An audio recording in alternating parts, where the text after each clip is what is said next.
Good morning mga kasosyo. Ngayon papunta tayo sa ating opisina ng SGI.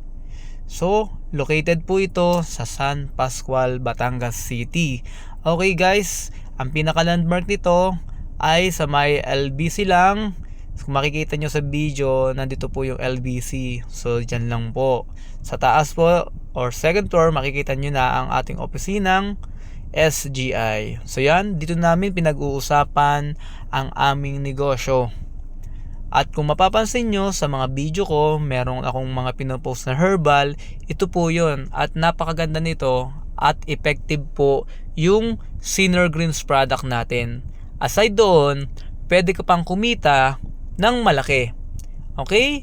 Commissional base, pwede po tayong kumita. Pwede din tayong kumita sa pagbebenta.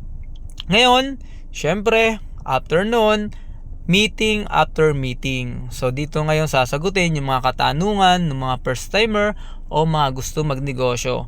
Anyway guys, after ng negosyo natin, syempre, family time naman. Kasi nga, rest day natin ngayon sa ating negosyo na traditional, ay sasamahan naman natin ang aking asawa at ang aking baby sa salon. So, yan ang aking baby si Natalia.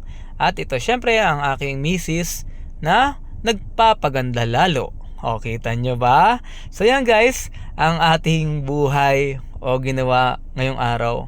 At mukhang hindi pa rin natatapos. Nagyakag pa rin si Natalia, syempre sa paborito niyang puntahan, yung Compark. So located naman po yan malapit sa Kapitolyo at sa Lyceum. So guys, salamat!